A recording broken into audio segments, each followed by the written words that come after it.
आचार्य गुरु विद्यासागर जी मुनि महाराज की कल अपनी 13 नंबर की गाथा अधूरी रह गई थी। आज उसे हम पूरा कर लेते हैं। एक बार 13 नंबर की जो गाथा थी उसको दूसरा भाग, मतलब उसको जो अपन दो प्रकार से समझ रहे थे, मार्गण गुण स्थान। तो मार्गणा के कुछ भेद समझ लिए थे जिसमें सम्यक तक पहुंच गए थे अपन ने। गति, इंद्रिय, काय, योग, वेद, कसाय, ज्ञान, संयम, दर्शन, लेश्या, भव्यत और सम्यक, ये मार्गणाएं समझ ली थी। 12 मार्गणा। अब 14 में से 2 रह गई थी, संगीतो और आहारक। संगी का मतलब होता है जहाँ पर पंचेंद्रिय और मन सहित होते हैं। जो जीव पंचेंद्रिय वाले हों और मन सहित हो उन्हें संगी कहते हैं। तो संगी और जो जीव मन रहित होते हैं उन्हें असंगी कहते हैं। मन का क्या कार्य है? मन का कार्य है हित और अहित को जानना। देखो, इस स्पर्शेंद्रिय का काम है ठंडा गर्म हल्का भारी जानना। रसनेंद्रिय का काम है कड़वा मीठा खट्टा चरपरा जानना। नाक का काम है सुगंध दुर्गंध को जानना। आँख का काम है काला पीला हरा नीला 5 प्रकार के इनको जानना। और कान का काम है शब्दों को सुनकर जानना।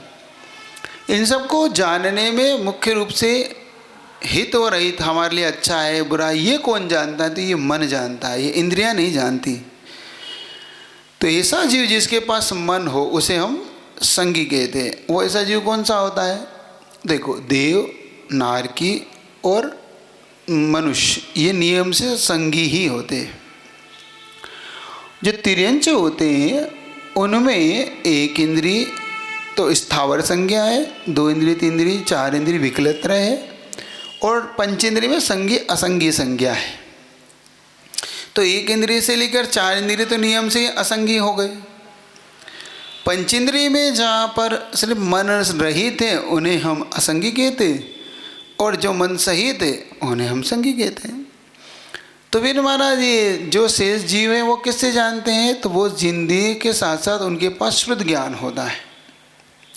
जिनके पास मन नहीं है, जिन जीव के पास, वो जीव कैसे जानते हैं हित अहित? जैसे कि मान लो चींटी है, चींटी तो 3 इंद्रिय है। अब वो चलते चलते जहाँ पानी होता वहाँ से मुड़ जाती है, जहाँ अग्नि हो वहाँ से पलट जाती है। कैसे पलट गई? वो मन तो था ही नहीं, वो पुट गई शुद्ध ज्ञान से। उसके बाद शुद्ध ज्ञान होता है। जो शुद्ध ज्ञान का काम है जानना, जैसे हमारे विशेष मति ज्ञान से जाने ज्ञान को विशेष जानना। नहीं सूंघेगी तभी तो जानेगी, लेकिन सूंघने से ये हो गया मति ज्ञान। ये अच्छा है बुरा ये फैसला करेगा शुद्ध ज्ञान, क्योंकि मन नहीं है ना, मन रहित है वहाँ पे। हमारे लिए काम करेगा मन, हम संगी जीवों के लिए तो काम करेगा मन। कि हम मन से जानेंगे भैया मुझे वहाँ जाना चाहिए कि नहीं जाना चाहिए, वो मेरे लिए अच्छा कहता है बुरा कहता है। लेकिन मन का विशेष प्रयोजन होता है मोक्ष मार्ग को लेकर। एक बात ये आप नोट करना अपने दिमाग में, मन का विशेष प्रयोजन होता है मोक्ष, मतलब हमें मोक्ष के लिए पुरुषार्थ करना है। ये मेरे लिए पाप का बंध का कारण है, ये मेरे लिए पुण्य का बंध का कारण है, ये मेरे लिए छोड़ने के लिए अच्छा है, ये मेरे लिए ग्रहण करना चाहिए है। 4 चीज़ होती है, उपादेय, ज्ञेय और ध्येय। हे का मतलब होता है मैं क्या छोड़ना चाहिए मुझे। ज्ञेय का मतलब होता है मुझे क्या जानना है, देखने योग्य जानने योग्य होता है। और उपादेय का मतलब मुझे क्या ग्रहण करना है। और ध्येय मेरा लक्ष्य क्या है, ये चीज़ है अपना। तो पाप मेरे लिए है, रत्नत्रय ले ले मेरे लिए उपादेय है जो मुझे ग्रहण करना है, और बाकी जो है ज्ञेय है, मुझे देखना जानना देखना है, मुझे बिगड़ना नहीं है। और ध्येय मेरा मोक्ष है।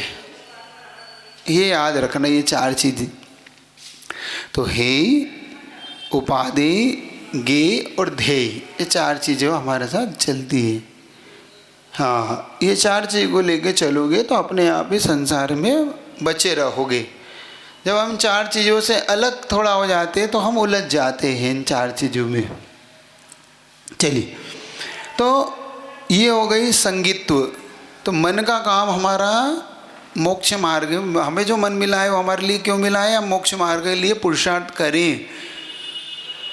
और जो नहीं करते हैं तो आप लोग संगी कहलाओगे, असंगी? अगर आप मोक्ष के लिए पुरुषार्थ नहीं कर रहे हो तो आप भी असंगी ही हो, संगी हो के। आप नहीं बोलते संगी हो के असंगी है जो नित्य अब है जिन वाणी मोक्ष निशेनी है। अगर आप स्वाध्याय नहीं करते, आप हित अपने आत्मा का हित नहीं करते तो आप असंगी ही हैं, संगी नहीं है। अब आता है अंतिम मार्गणा, 14 मार्गणा में अंतिम मार्गणा आती है आहारक। आहार मार्गणा का मतलब होता है जहाँ ये आहार नहीं, आहार का मतलब ये भोजन नहीं लेना। हमारे पास जो आहार वर्गणाओं के साथ हम जीते हैं एक होती है, तो जब तक हम आहारक और अनाहारक, तो जब तक हम जी रहे हैं तब तक तो हम आहारक ही हैं। लेकिन जब मरण करते हैं और मरण करके जब विग्रह गति में होते हैं तो उस विग्रह गति में हमारे पास जाने के अलग अलग मोड़े होते हैं, 1 मोड़ा, 2 मोड़ा, 3 मोड़ा, है ना, और ऋजु गति। तो उनको उनके नाम याद कर लेना। एक ऋजु गति से जीव जाता है, ऋजु का मतलब सीधी, सरल, एकदम सीधा। दूसरा होता है पाणी मुक्ता। पाणी मुक्ता का मतलब 1 मोड़ा लेके, जैसे हाथ में से मोती रखो और हाथ में से गिर जाए तो 1 मोड़ा लेगा वो, जैसे ये गया और ये गिरा तो यहाँ पे 1 मोड़ा आता है ना। जैसे आपके पाइप लगे रहते हैं टोंटियाँ, तो ये मोड़े लेते रहते हैं वो आपके अलग अलग पानी के लिए। तो ये पाणी मुक्ता, पाणी का हाथ होता है हाथ, मुक्ता यानी मोती। तो जैसे मोती हाथ से गिरता है तो 1 मोड़ा लेता है। ऐसे ही जीव यहाँ से जन्म, मान लो उसको वहाँ लेना है तो ऐसा उठेगा और यूँ जाएगा, यूँ नहीं जाएगा सीधा। हमारे यहाँ जैसे पंक्तिबद्ध चलते हैं। आपने ग्राफ पेपर देखा?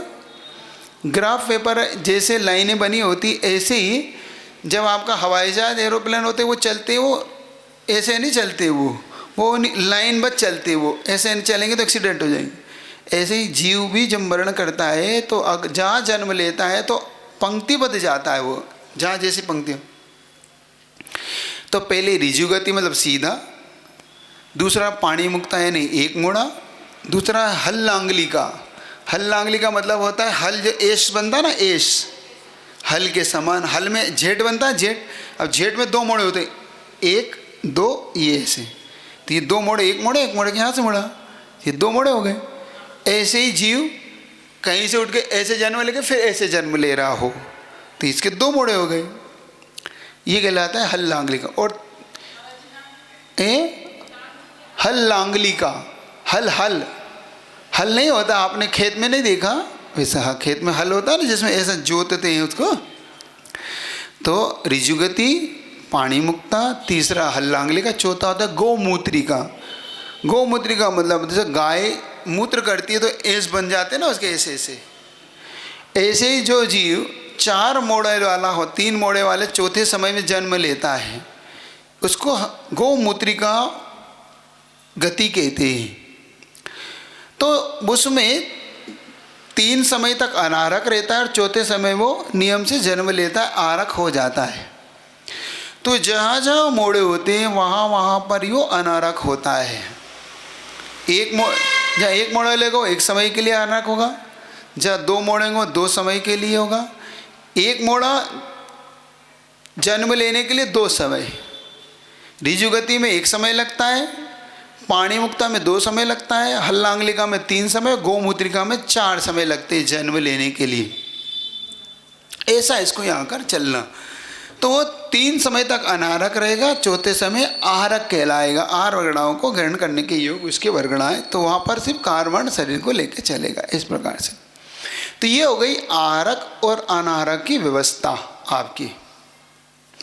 अब अपने लिए बचती है, इन्होंने जो यहाँ पर कहा मग्गन गुण ठाणे हम, तो मार्गणा 14 मार्गणा इस प्रकार हो गई।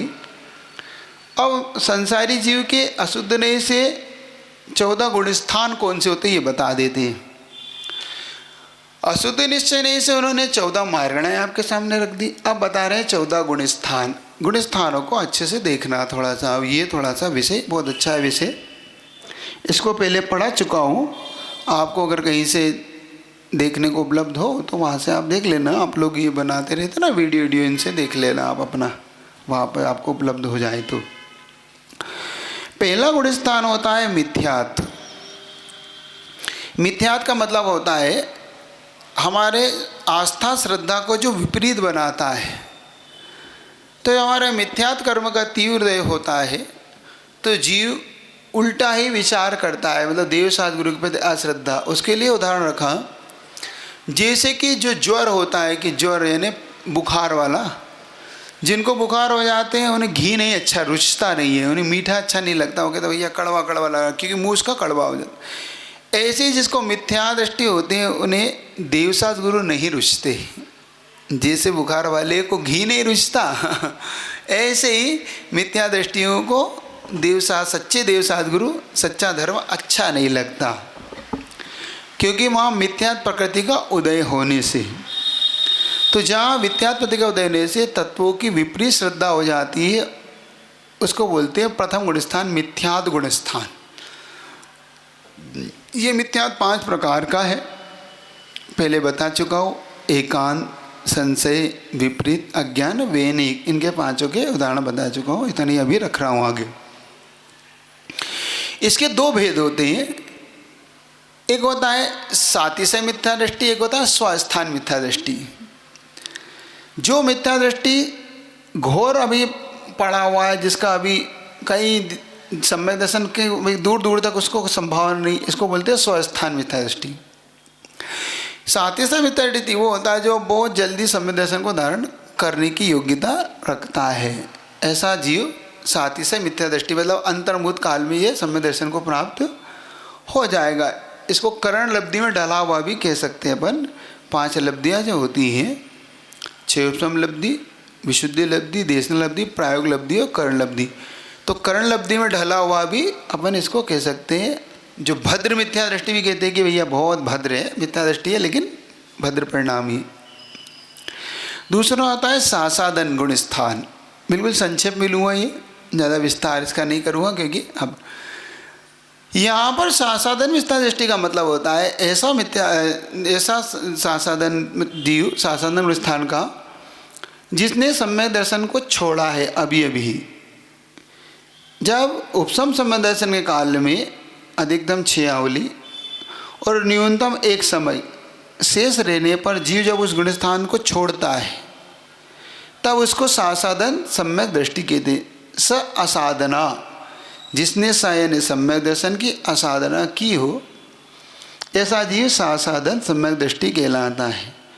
ये गुण स्थान गिरते समय बनता है। कहाँ से गिर रहा है? चौथे गुण स्थान से, 5वें गुण स्थान से, 6ठे गुण स्थान से गिरते समय बनता है। उपसम सम्यक दर्शन के साथ, प्रथम उपसम सम्यक दर्शन के साथ इत्यादि लेना। और इस गुण स्थान में 6 आवली अधिकतम और एक समय रहता है। उदाहरण के लिए उन्होंने दिया, जैसे कोई मान लो ऊपर की मंजिल से गिर रहा है, तो ऊपर की मंजिल से छूट गई उसकी, लेकिन अभी धरती पे नहीं पहुंचा, तो ना ऊपर मंजिल पे है ना धरती पे, वो बीच में है। ऐसे ही सासादन दृष्टि अभी ना सम्यक दृष्टि है न मिथ्या दृष्टि है, बीच में है। इसका नाम सासादन सम्यक दृष्टि कहलाता है प्रथम वित्तांग के काल में। ठीक है ना, ये इतना आप लगा लेना। तीसरा गुण स्थान होता है मिश्र। मिश्र भी बोलते हैं और सम्यक मिथ्यात् भी बोलते हैं। इसका नाम है सम्यक मिथ्यात् गुण स्थान। इस गुण स्थान में जीव विशेष तौर से, अब दूसरे गुण स्थान में एक चीज़ और नोट कर लेना, ये अनंतानुबंधी कसाई की किसी एक के उदय में होता है। मतलब जब प्रथमोपसम के काल में उसको जब अनंतानुबंधी किसी एक कसाई का उदय आ जाए, तो ऐसा जीव फिर गिरता है उस कसाई के उदय में, तब उसका साधन। अब तीसरा गुण स्थान बनता है सम्यक मिथ्या मिला, मतलब मिला जुला परिणाम। तो मिला जुला परिणाम जब उसके हो जाते हैं तो ऐसा जीव तीसरा सम्यक मिथ्या दृष्टि गुण स्थान वर्ती हो जाता है। तीसरा मिथ्यान वर्ती जैसे ही होगा वैसे ही वो ना सम्यक दृष्टि बचाए भी ना मिथ्या दृष्टि बचाए। मिश्र जात्यंतर सर्वघाती प्रकृति भी बोलते हैं इसको। क्या बोलते हैं इसको? जात्यंतर सर्वघाती, क्योंकि सर्वघाती से कुछ अलग ये लेकर चलती है। हाँ क्या? नमस्ते महाराज जी, जैसे 11वें गुण स्थान से जीव गिरता है तो वो कौन सी प्रगति को उदय से गिरता है? अभी मैं 11 स्थान पहुँच रहा हूँ। अभी पहले हमें एक एक गुण स्थान पढ़ा रहा हूँ ना, साधन। हाँ एक एक बता रहा हूँ आपको। तो तीसरे गुण स्थान पे पहले समझ लो। तीसरे गुण स्थान में जैसे कि हल्दी और चूने का उदाहरण दिया, दाल चावल का उदाहरण दिया कि दाल और चावल दोनों को मिला दिया तो खिचड़ी बन गई, ना दाल रहा ना चावल रही। ऐसे ही हल्दी चूने को मिला दिया तो लाल कलर हो गया, ना सफ़ेद रहा ना पीला रहा, एक अलग प्रकार की क्वालिटी बन गई। इसको जात्यंतर सर्वघाती प्रकृति का रूप देके ये कहते हैं। तो यहाँ पर अपने को ये सम्यक मिथ्या जो गुण स्थान है वो इस प्रकार से लेके चलना है अपने को, ठीक है।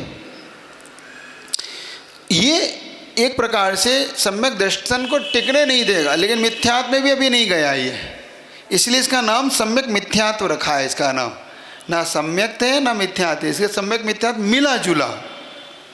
ये चलिए, इसका काल है, हाँ कोई श्रद्धान है नहीं, श्रद्धान तो है ही नहीं, श्रद्धान तो मिथ्या हो चुका है, लेकिन ऐसा परिणाम हो चुका है अभी डामाडोल, इधर जाऊं कि इधर जाऊं, मैं देवसाद गुरु को मान लूं कि मैं उनको भी मान लूं। तो एकदम से उसने देवसाद गुरु को भी मान लिया और मैं तो उनको ही मानता हूँ, दोनों को मान लिया। इस परिसर में बन जाता है उसका सम्यक मिथ्या। इसका काल अंतर्मुत होता है। तीसरे गुण स्थान की विशेषता थोड़ी देख लेना, ये अंतर्मुत काल वाला होता है। इस गुण स्थान में आयु बंध नहीं होता, इस गुण स्थान में मरण नहीं होता, इस गुण स्थान में मारणांतिक समुद्घात भी नहीं होता, और इस गुण स्थान से जीव कभी भी पंचम गुण स्थान इत्यादि में नहीं जाता, नीचे गिरता ही है, या फिर ऊपर चढ़ता है तो चौथे में, नीचे गिरता है तो पहले में। इस प्रकार से इसको लगा लें। अब चौथा गुण स्थान होता है अविरति सम्यक दृष्टि।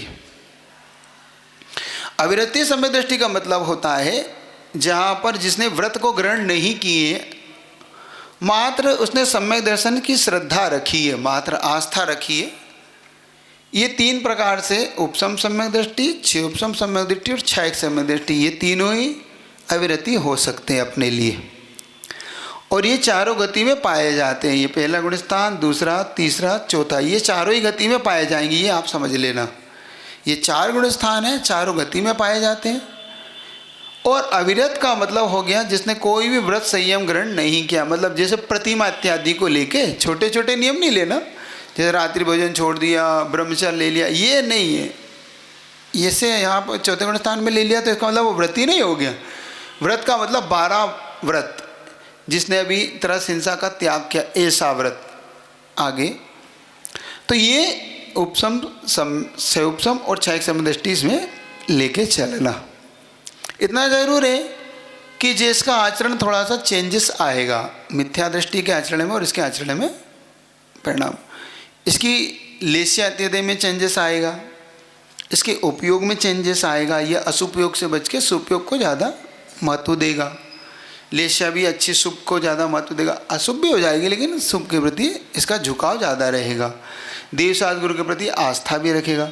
हाँ ये जरूर है कि इसका रौद्र परिणाम भी हो सकते हैं। इसके रौद्र परिणाम हिंसानंदी, मृषानंदी, चौर्यनंदी, परिग्रहनंदी, क्योंकि पंचम गुण स्थान तक रौद्र परिणाम होते हैं। ध्यान जिसको अपन बोलते हैं, तो आर्त ध्यान, रौद्र ध्यान का स्वामी ये होता है। धर्म ध्यान उपचार से इनके कुछ कहेंगे। चलिए पंचम गुण स्थान में अब चलते हैं अपन। पंचम गुण स्थान का मतलब होता है देश विरत। देश विरत का मतलब जिसने एक देश हिंसा को छोड़ा है, अभी सर्वदेश त्याग नहीं किया पापों का। तो पापों को जिसने पूर्ण रूप से नहीं छोड़कर सिर्फ मात्र अभी एक देश छोड़ा है, मतलब त्रस हिंसा का तो छोड़ दिया लेकिन स्थावर हिंसा अभी नहीं छोड़ पा रहा है। वो कह रहा है भाई अग्नि है, पानी है, ये तो मुझे अभी करना पड़ेगा, व्यापार करना पड़ेगी, उद्योगी हिंसा, आरंभी हिंसा और विरोधी हिंसा, ये तो मैं अभी करूँगा, ये मेरे अभी छोड़ नहीं सकता। तो ऐसा जो 2 प्रतिमा इत्यादि लेके 11 प्रतिमा तक चला जाता है, ऐसा जीव देशव्रती कहलाता है। ये सिर्फ 2 गति में पाया जाता है ये गुणस्थान, मनुष्य गति और तिरंज गति। देव और नारकियों में अब ये गुणस्थान नहीं पाया जाएगा, बस इन्हीं गतियों में पाया जाएगा। इसकी विशेषता इतनी हो जाएगी कि यहाँ पर कर्मों की निरंतर असंख्यात गुणी निर्जरा शुरू हो जाती है। यहाँ पर देशवृत्ति को ये फायदा हो जाता है कि इसकी नियम से असंख्यात गुणी निर्जरा हो जाती है। एक फायदा और हो जाता है देशवृत्ति को, नियम से इसकी देव गति ही बंधेगी। इसकी 3 गति कटअप हो जाती है, न ये तिरंच बनेगा, न ये मनुष्य बनेगा, न ये नरक जाएगा। नियम से ये जीव देव गति को ही जाता है, नियम है इसका, सिद्धांत है। तो ये अपने आप ही व्यवस्थित होता है, ये हिंसा इत्यादि से अपने आप को बचा लेता है, दूर रख लेता है। ये और एक बात देखना, मनुष्य संख्यात हैं, तिर्यंत असंख्यात हैं जो इनको ग्रहण करते हैं। देखो आप पंचम स्थान को प्राप्त हो जाते हैं। मच्छ वगैरह हैं, मछलियाँ हैं, मेंढक हैं, कबूतर हैं, तोता है, सर्प हैं, सिंह हैं, हिरण हैं, कुत्ता है, बिल्ली है, चूहा है, कछुआ है, वो ग्रहण कर सकते हैं और करते हैं। तिरंज असंख्यात हो जाते हैं ना, इसीलिए, और उनसे ही सीटें भरती हैं ऊपरों की है। चूहा क्या बात है, ले सकते हैं। संगी पंचेंद्रिय, जो संगी पंचेंद्रिय वो पंचम स्थान प्राप्त करने की योग्यता रखता है, बस इतना समझो आप तो। और मनुष्य में सिर्फ जो कर्म भूमि का मनुष्य है वही ले सकता है, भोग भूमि का मनुष्य पंचम स्थान को प्राप्त नहीं हो सकता। और देव और नारकियों का टप तो पहले अपन कर ही चुके हैं, इसलिए तो पंचम स्थान का काल। हाँ महाराज जी नमोस्तु। महाराज जी जैसे सारे नियम लिए, सब कुछ पालन कर रहे हो, व्रत नहीं लिया तो उसमें देव पर्याय का बंध नहीं होता? नहीं हो, उसमें चांस, जैसे सामायिक कर रहे, सब कुछ कर रहे, बस व्रत नहीं ले रहे। लेकिन वो व्रत नहीं ले रहे तो आप संकल्प से नहीं बंधे हैं ना। आप छोड़ भी सकते हैं, आपको लगा कि भाई आज मुझे नहीं मन है, मेरा आज नींद आ रही, तो सो जाते हैं आप। तो ये आपका संकल्प नहीं होने से आपको पुण्य तो बंध रहा है, लेकिन निर्जरा जो असंख्यात गुणी निर्जरा चाहिए वो नहीं है। उसमें व्रत हाँ जरूरी है। तो हमारा संकल्प पत्र भरिए कि मैं एफडी करता हूँ, मैं 9 साल इस एफडी को नहीं छुड़ाऊंगा।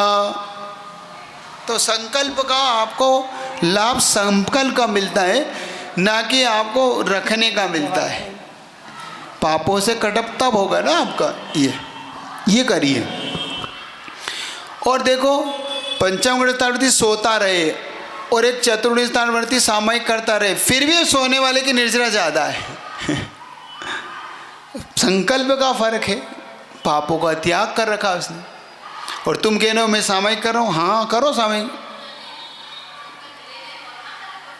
कौन तो थोड़ी मतलब निकलेगा, संकल्प का फर्क है, क्रियाओं का मत। उसके साथ द्रव्य और भाव दोनों चाहिए, सिर्फ भावों से थोड़ी चलेगा। द्रव्य से भी करिए और भावों से भी करिए, दोनों चाहिए। ऐसा थोड़ी होता है मैंने तो संकल्प ले लिया और करूँ नहीं तो फिर सोता रहूँ, तो क्या मतलब के लिए ले रहा हूँ। सोते हुए भी नहीं सोता, खाते हुए भी नहीं खाता। क्यों कहा मुनि महाराजों के लिए कि सोते हुए भी नहीं सोते, खाते हुए भी नहीं खाते? क्यों? क्योंकि इनका उसके प्रति आसक्ति नहीं है। ये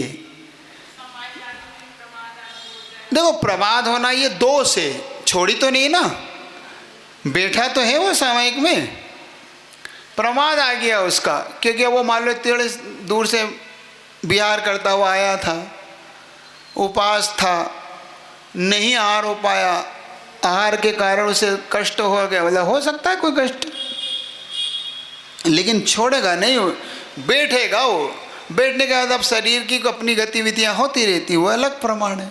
ये तो ये कहलाता है पंचगुण। अब आता है छठा गुण स्थान। माइक से बोलो ना, क्या बोल रहे हैं आप?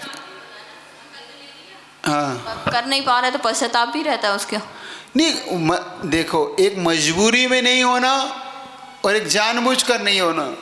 तो जानबूझकर नहीं करना दोष है, और मजबूरी में मैं क्या करता महाराज, अब मैं ट्रेन में था और वो ट्रेन लेट हो गई। मैंने सोचा था कि भाई पहुंच जाऊंगा 12 बजे तक, समय कर लूँगा, और वो ट्रेन 2 बजे पहुँची। अब ट्रेन को तो मैं चला नहीं सकता हूँ महाराज, मुझे प्रायश्चित दो। तो कोई बात, तो पूछ लेते हैं 12 बजे तुम क्या कर रहे थे? 12 बजे मैं ट्रेन में सामयिक में बैठ गया था, लेकिन आप ट्रेन के सामयिक मानते नहीं हैं आप। तो मुझे दोस्त तो है, लेकिन ट्रेन में बैठ गए थे ना? हाँ बैठ गए थे। हाँ तो एक काम करो, डबल कर लो सामयिक। नहीं, ट्रेन में सो गया था, मैंने सोचा कि अब सामयिक तो मानेंगे ही नहीं महाराज, तो मैं सो गया, तो डबल प्रायश्चित है, तिबल प्रायश्चित।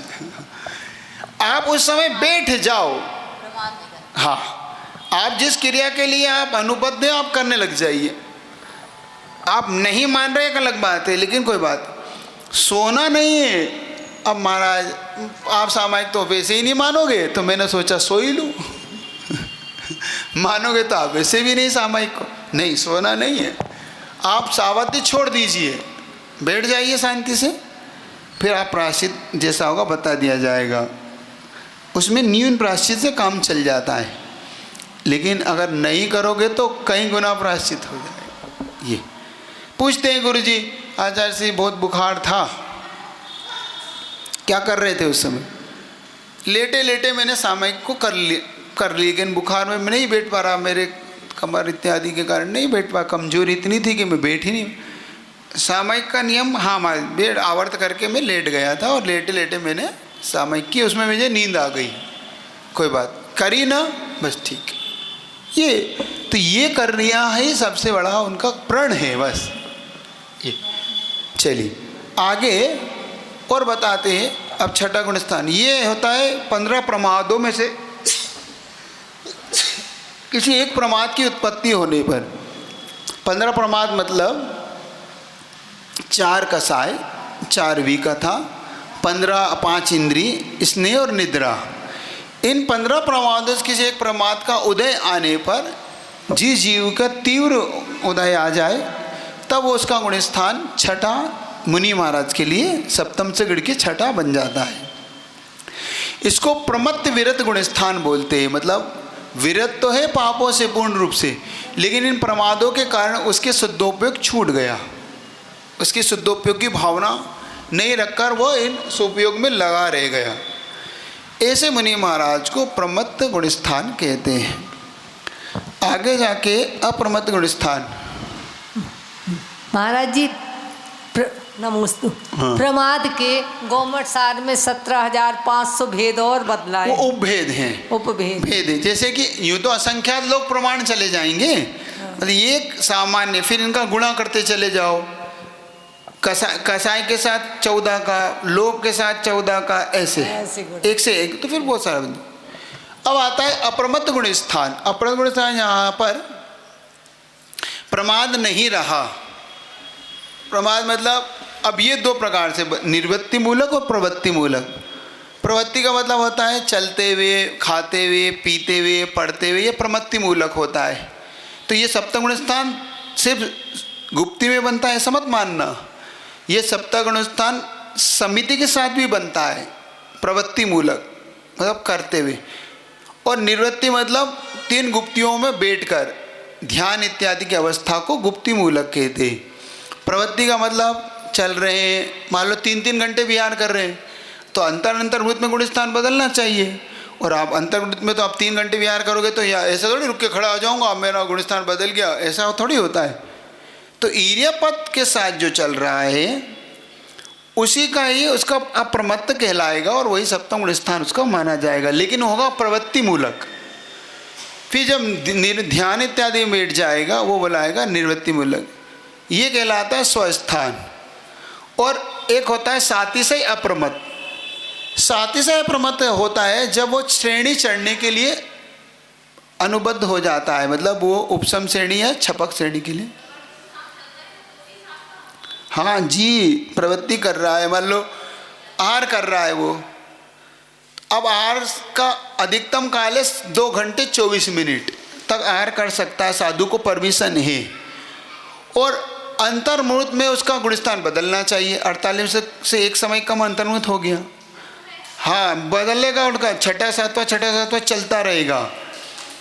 छठा गुणस्थान अंतर्मुहूर्त से ज़्यादा काल नहीं है, उसको सप्तम गुणस्थान में आना ही होगा, और सप्तम गुणस्थान का अंतर्मुहूर्त से ज़्यादा नहीं, उसे छठे में आना ही होगा। तो छठा सातवां अंतर्मुहूर्त में बनना है। अब बताओ 24 मिनट कैसे परमिशन दी गई? इसलिए तो दी गई, कोई बात नहीं, प्रवृत्ति के साथ ईषणा समिति के साथ करिएगा। वो कैसे बता दिया, आचार्य से उसको ऐसे घटाते हैं, आपको ऐसा किया, ये प्रवृत्ति है, ये प्रमाद है, फिर उसने गिरा दिया, आपने शोधन किया, ये ऐसा समिति है, ये सप्तम गुण स्थान। भूख लगी थी, संज्ञा, आहार संज्ञा के कारण मुख में रखा है, बिना संज्ञा के नहीं रखा, तो ये छठा गुण स्थान। और वहाँ आपको जैसा मिला, ठंडा गरम, नमक नहीं नमक, मीठा नहीं मीठा, और आपने बिना उसके ले लिया, ये हो गया सप्तम गुण स्थान। छठा सातवां उसका चलता रहे। तो ये हो गया प्रवृत्ति और निर्वृत्ति मतलब सप्तम गुण स्थान। आगे आता है अपूर्व करण गुण स्थान। अपूर्व मतलब जो पूर्व में नहा हुआ हो, कर्ण कर्ता परिणाम, अपूर्व गण, अनिवृत्ति गण और सूक्ष्म संप्राय, आगे गुण स्थान आएंगे अपने। तो अपूर्व का होता है जो पूर्व में ना हुआ कर्ण यानी परिणाम, अपूर्व कर्ण गुण स्थान। तो ऐसे जीव जिनके परिणाम आज तक अभी तक नहीं हुए, ऐसे गुण स्थान को अपूर्व कर्ण गुण स्थान यहाँ पर कहा जाता है। यहाँ पर चायत मोहिनी का क्षय या उपशम करके आगे बढ़ता है।